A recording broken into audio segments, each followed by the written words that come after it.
தாமரையை கூட்டு போய் ரெடி பண்ணுங்க. தாமரைக்கு யாருடன் திருமணம்? ஹாய் ஃப்ரெண்ட்ஸ், எல்லாருக்கும் வணக்கம். சின்ன மருமகள் சீரியல்ல இந்த வாரம் என்ன நடக்க போகுது அப்படிங்கிற ப்ரோமோ தாங்க இந்த வீடியோல பார்க்க போறோம். தாமரைக்கு கல்யாண ஏற்பாடுகள்லாம் நல்லபடியா நடக்குது.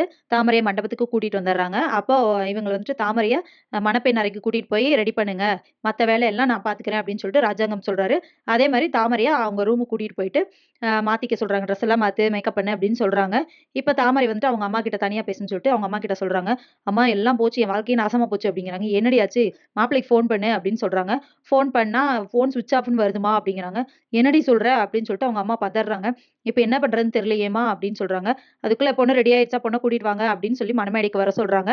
இந்த மாப்பிள்ளையும் வந்துட்டு ரெடி ஆகி மணமேடையில உட்கார்ந்திருக்காரு. இப்போ தாமரைக்கு என்ன பண்றதுன்னு தெரியல. ஆனா அவரு காமேஷ் பிச்சை நம்பர் ஸ்விட்ச் ஆஃப். ஸோ என்ன பண்றதுன்னு தெரியாம கிளம்பி போறாங்க மணமேடைக்கு. கரெக்ட்டா அவங்க மணமேடை கிட்ட போகும்போது காமேஷ் பிச்சை வந்துடுறாரு.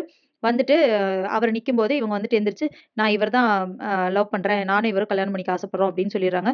அப்ப ராஜாங்கம் வந்துட்டு யார் என்னன்னு தெரியாம ஒருத்தவங்களுக்கு எப்படி கல்யாணம் பண்ணி வைக்கிறது அப்படின்னு சொல்லி கேட்கறாங்க. ஏன் மத்த எல்லாத்துக்குமே வந்துட்டு லவ் மேரேஜ்னா நீங்க சப்போர்ட் பண்றீங்க தானே? அந்த ஜெனி அவங்களுக்கு சப்போர்ட் பண்ணீங்க. உங்க மகன் அப்படின்னோன சப்போர்ட் பண்றீங்க. என் பொண்ணுக்கு மட்டும் சப்போர்ட் பண்ண மாட்டீங்களா? அப்படின்னு சொல்லிட்டு சாவித்திரி கேட்கறாங்க. அப்ப யாருன்னு தெரியாம எப்படிம்மா கல்யாணம் பண்றதுன்னு சொல்லும்போது, இல்ல நாங்க 2 பேருமே ஒருத்தர் விரும்புறோம். அவர் என்ன நல்லா பார்த்துக்குவாருன்னு எனக்கு நம்பிக்கை இருக்கு. எனக்கு கல்யாணம் பண்ணி வைங்கன்னு தாமரை சொல்றாங்க. சரி, அவங்க இவ்வளவு தூரம் சொல்லும்போது என்ன பண்றது அப்படின்னு சொல்லிட்டு ராஜாங்கம் வந்து தாமரைக்கும் காமேஷ் பிச்சைக்கும் கல்யாணம் பண்ணி வச்சிடுறாங்க.